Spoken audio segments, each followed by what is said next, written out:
Hi friends, నేను మీ విజయ. ఇవాళ మన రెసిపీ వచ్చి చేపల ఫ్రై. చా ముక్కల్లో ఉప్పు, కారం, నూనె వేసుకొని కలిపేసి డీప్ ఫ్రిడ్జ్లో పెట్టాను. 1 అవర్ తర్వాత తీసి మనం బయట పెట్టుకుని ఉల్లిపాయ, పచ్చిమిరపకాయ మసాలా రెడీ చేసుకున్నాను. కరివేపాకు చూడండి, కరివేపాకు కూడా తీసుకున్నాను. అల్లం పేస్ట్ రెడీ చేసుకున్నాను, పక్కన పెట్టేసుకున్నాము. ఇప్పుడు మనం బాండీ పెట్టుకుందామండి. బాండీలో 2 గంటలు ఆయిల్ పోసింది. ఆయిల్ పోసుకున్నాను చూడండి. ఇప్పుడు ఆయిల్ వేడెక్కిన తర్వాత మనము ఈ డీప్ ఫ్రిడ్జ్లో పెట్టిన చేప ముక్కలు ఒకదానింటే ఒకటి చక్కగా పెట్టుకుందాము. చూడండి, ఆయిల్ వేడెక్కుతుందండి. సరిపోద్దండి, ఫ్రైకి సరిపోను ఆయిల్ తీసుకున్నాను. ఇప్పుడు ముక్కలు పెట్టేసుకుందాం మనము.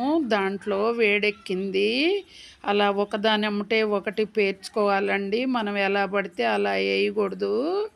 ఒకదాని అమ్మటే ఒకటి పెడితే అప్పుడు మనం గంట పెట్టి తిప్పుకోవటానికి వీలుగా ఉంటుంది. చూడండి ఫ్రెండ్స్, ఎలా పెట్టానో అలా పెట్టుకోవాలి.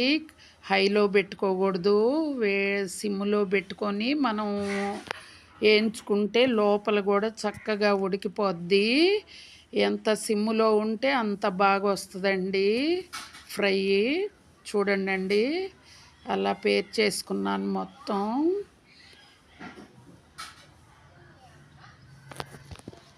ఇప్పుడు తిప్పుకుందామండి. ముందు పెట్టిని తిప్పేసుకుందాము. చూడండి ఎలా పెట్టేసుకున్నాను అన్నీ. మనం కలిపి పెట్టిన ఉప్పు, కారం, నూనె అంతా ముక్కకు పట్టేసింది. ఇప్పుడు మనం వేయించుకున్నా కూడా అది ముక్క లాగేసుకుంది. 1 అవర్ ఉంచాం కాబట్టి. చూడండి, చక్కగా ఏగుతున్నాయి. పెట్టేసేసాను. ఇప్పుడు మనం తిప్పుకుందామండి. ఒక పక్క నుండి తిరగేస్తూ ఉంటే డీప్ ఫ్రై అయిపోతాయి. చూడండి, చక్కగా మెరూన్ కలర్లో వచ్చేసినాయి, డీప్ ఫ్రై అయినాయి. చూడండి ఎలా ఉడుకుతుందో. అలా సిమ్ములో పెట్టే వేయించుకోవాలండి. వేయించి పక్కన పెట్టేసుకుందాము. తర్వాత ఆయిల్ పెట్టుకొని దాంట్లో ఉల్లిపాయ, పచ్చిమిరపకాయ, కరివేపాకు వేసుకుందాం. అవి కూడా వేగిన తర్వాత దాంట్లోకి సరిపోను ఉప్పు, కారం వేసేసుకుందాం. చూడండి, మెరూన్ కలర్ వచ్చేసినాయి ఉల్లిపాయలు, చక్కగా ఏగిపోతున్నాయి. చూడండి ఫ్రెండ్స్, సిమ్లో ఉంది కాబట్టి కొంచెం లేట్గా ఏగుతుంది. అల్లం చిన్నులపై పేస్ట్ వేసేసుకున్నాను. చూడండి, ఇప్పుడు ఒకసారి కలవ పెట్టుకుందాం.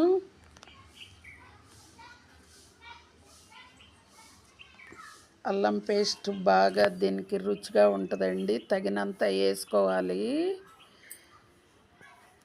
చూడండి, ఏగిపోతుంది. అలా ఏం చేసుకోవాలి, పచ్చివాసన రాకుండా వేయించుకుంటే ఫ్రై బాగుంటుంది. సాల్ట్ వేసేసుకున్నాం, తగినంత సాల్ట్ వేసేసుకోవాలి. ఇందాక ముక్కలకు సరిపోద్దండి. ఇప్పుడు తగినంత సాల్ట్ వేసుకున్న తర్వాత పసుపు, కారం కూడా వేసేసుకుందాం. ఇది కొబ్బరి, పెద్దుల్లిపాయ, గసగసాలు బట్టిన పేస్ట్ అండి. ఇది వేసుకుంటే మనకి గ్రేవీ వస్తుంది. గ్రేవీ కోసం దీన్ని వేసుకుంటాం మనం. చూడండి, ఇది కూడా వేయించాలి. బాగా వేగిన తర్వాత మెరూన్ కలర్ వచ్చేసిన తర్వాత ఇంకా మనం కారం వేసేసుకొని చేప ముక్కలు పెట్టేసుకుందాం. దీనికి తగినంత కారం వేసుకోవాలండి, ఉల్లిపాయకి తగినంత కారం. చేప ముక్కలు వేయించినాయి కదండి, మళ్ళీ పెట్టేసుకొని ఒక్కసారి కలవ తిప్పితే మసాలా అంతా దీనికి పట్టేస్తుంది. ముక్కలన్నీ పెట్టేసాము. చూడండి, ఇప్పుడు ఒకసారి తిప్పుకుందాం. ఆ ఉల్లిపాయ మసాలా కారం అంతా దీనికి పట్టేస్తుంది. ఏం చిదరవండి, మనం డీప్ ఫ్రిడ్జ్లో పెట్టాం కదా, గట్టిగా అయిపోతుంది ముక్క. గట్టిగా అయిపోయిన తర్వాత ఇంకా మనం అలా కలవబెట్టేసుకుంటే కలిసిపోద్ది.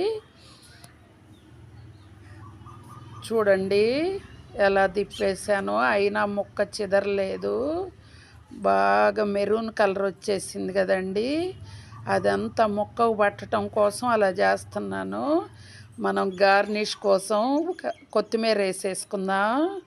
చూడండి, ఒక నిమ్మ చెక్క కట్టేసినాక పిండుకోవాలండి. కట్టేయక ముందు పిండితే కనుక కొద్దిగా లైట్ చిర్చేది వచ్చేది ఉంటుంది. మీరు కట్టేసినాక ట్రై చేయండి, చాలా బాగుంటుంది. ఇది కొంచెం సేపు